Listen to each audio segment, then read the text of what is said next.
Bonjour et bienvenue donc dans ma vidéo numéro 6, donc la bonne posture.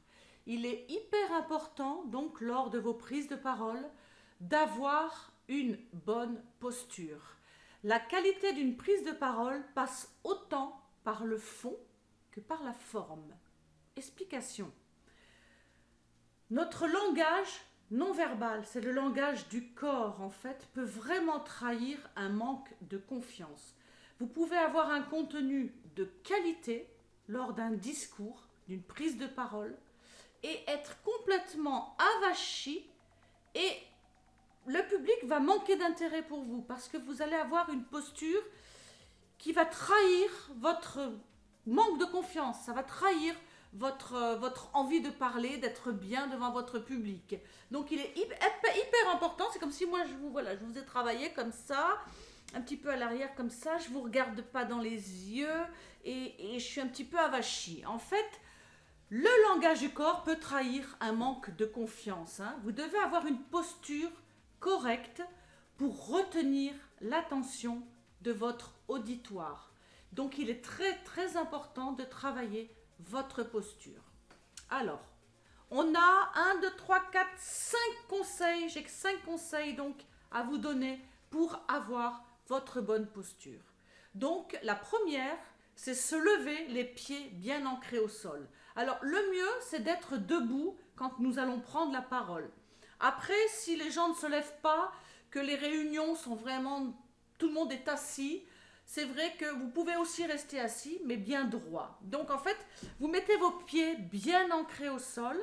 Les chanteurs, souvent, nous mettons un pied devant. Alors le pied droit, c'est notre pied d'appui. Nous appuyons sur notre pied droit, ou des fois ça peut être le pied gauche, parce que nous nous sentons mieux. Et nous avons un appui un peu au devant et un peu à l'arrière, ce qui nous donne un équilibre. Donc, vous avez les pieds bien ancrés au sol.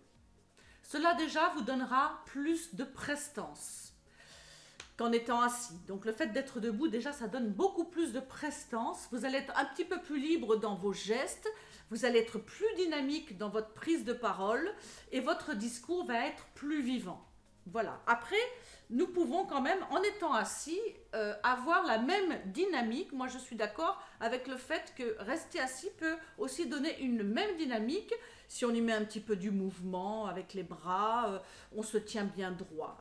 Donc, vous pouvez également vous déplacer aussi, si vous êtes debout, dans un mouvement justifié. Pas faire les 100 pas, parce que ça, c'est pareil, ça montre un manque de confiance dans votre prestation. Donc, les pieds bien ancrés, qu'on soit debout ou assis, et bien droit. Se redresser les épaules, bien sûr. Alors, beaucoup de personnes se retrouvent comme ça, les épaules un peu à l'intérieur, les épaules un petit peu avachies. Donc, se redresser, ouvrir notre cage thoracique, détendre nos épaules, notre diaphragme est ouvert, notre dos est bien droit, et vous devez être à la fois détendu et ouvert. Vous devez paraître ouvert pour vos interlocuteurs. Si vous êtes comme ça dans la fermeture, votre dialogue, votre discours aura moins d'intérêt. Donc, le fait d'être ouvert comme ça à votre public, déjà, c'est beaucoup plus attrayant. Donc, servez-vous également de cette respiration diaphragmatique qui permet cette ouverture. Dans notre exercice du soufflet, on a appris à ouvrir notre cage thoracique et à libérer un petit peu tout ce qui se bloquait dans notre diaphragme. Donc, servez-vous de tout ça. Et quand vous avez votre posture pour prendre la parole ou pour chanter, vous êtes bien droit. Alors, regardez vos interlocuteurs et souriez. C'est très important. Vous allez être beaucoup plus positif et attrayant avec le sourire.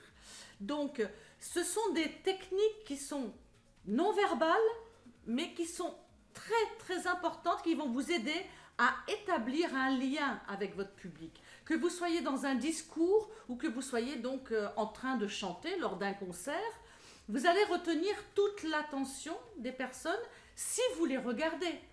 Si vous leur souriez, vous allez établir une communication très positive et très attrayante, bienveillante avec le regard. Alors, moi, ce que je vous conseille surtout, c'est de vous appuyer sur certains regards de votre public. Alors attention, choisissez-les bien. Choisissez des gens qui sont bienveillants, qui boivent vos paroles, hein, on sent qu'ils sont très très très intéressés par ce que vous dites. Et vous allez avoir vraiment un appui et ça va renouveler votre confiance, le fait de sentir que vous avez donc une communication bienveillante avec votre public. Regarder son public est une marque de respect.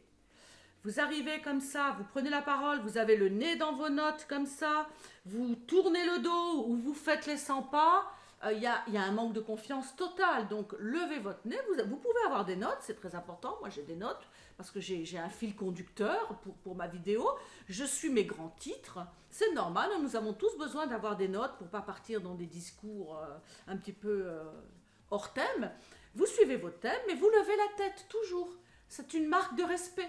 Vous allez donc être interactif avec votre public en souriant, en communiquant, en étant bien droit avec votre bonne posture.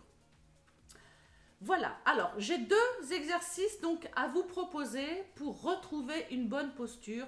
Si vous avez, des fois il y a des gens qui ont des problèmes de dos, qui ont des problèmes aux épaules, donc petit à petit ils se referment, c'est compliqué, ils ont des douleurs, il y a des scolioses, il y a des choses qui sont beaucoup plus médicales. Donc moi ce que je propose comme exercice, c'est pour des personnes qui n'ont pas de soucis médicaux avec leur dos. Attention, je tiens à le dire, hein. Donc pour améliorer votre posture, je vous présente l'exercice de l'oiseau. On l'appelle l'exercice de l'oiseau.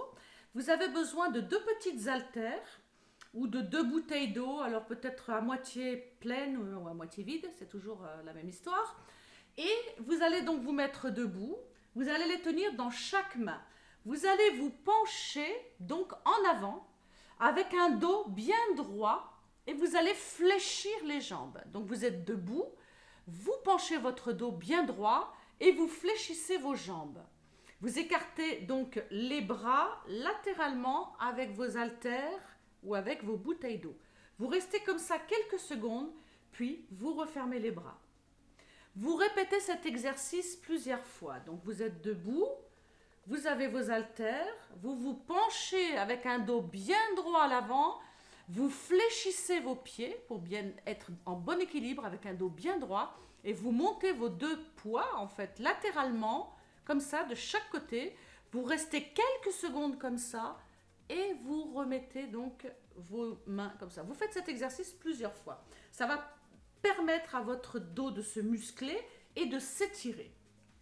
Ça, c'est le premier exercice pour retrouver une bonne posture. Le deuxième exercice, c'est l'étirement du dos. L'étirement du dos en faisant donc le dos du chat. Donc, on va se mettre à 4 pattes et on va donc tout rentrer pour étirer notre dos. On fait notre dos rond. Hein, on fait le dos du chat. Et à un moment donné, on va faire l'inverse.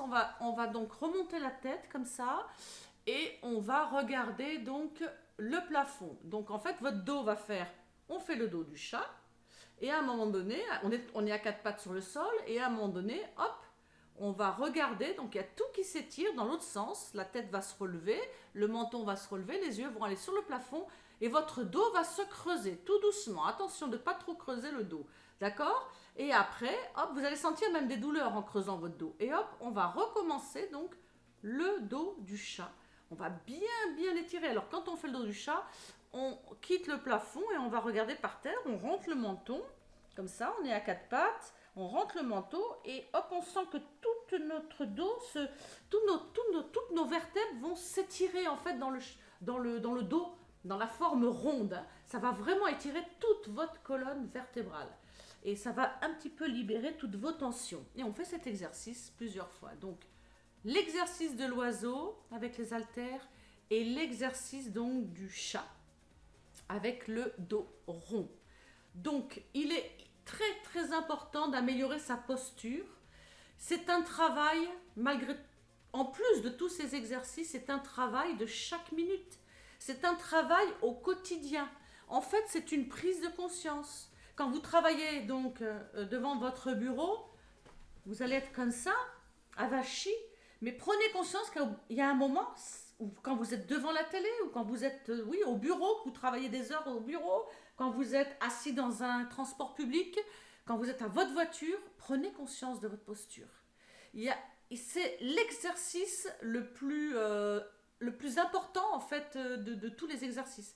Vous avez beau faire tous les exercices que je vous ai donnés, celui de l'oiseau et celui du chat, le plus important c'est de prendre conscience de votre posture tous les jours, dans chaque minute, chaque heure, dans chaque activité que vous fassiez dans votre journée.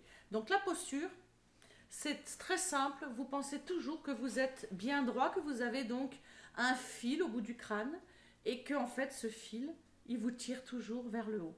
Alors il y a une méthode comme ça qui s'appelle la méthode Alexander qu'on utilise énormément dans les théâtres, dans les cours de théâtre, pour travailler justement sur cette liberté gestuelle, pour prendre confiance de notre corps dans l'espace. Mais je vous en reparlerai donc dans un autre module, donc avec les blocages du corps. Je vous en parlerai un petit peu plus assidûment. Et voilà, donc je finis, je vais fermer ma parenthèse donc, et ma vidéo sur la posture. Mais prenez conscience de votre posture quand vous êtes au piano, quand vous êtes au bureau, une posture bien droite avec un dos bien droit, bien assis sur ses fesses, les pieds un peu écartés, les jambes un peu écartées comme votre bassin. Et normalement, si vous prenez conscience de votre posture, vous allez éviter les douleurs même. Vraiment, vous allez éviter les douleurs. Et puis, écoutez, je vous donc conseille de faire ces exercices pour retrouver votre bonne posture, votre confiance pour vos prises de parole, pour chanter devant votre public. N'hésitez pas à me laisser des messages, je vais mettre un lien pour vos questions et j'essaierai d'y répondre en temps et en heure. Je vous dis donc à très vite pour notre prochain module, les stratégies d'une voix puissante. À bientôt, au revoir.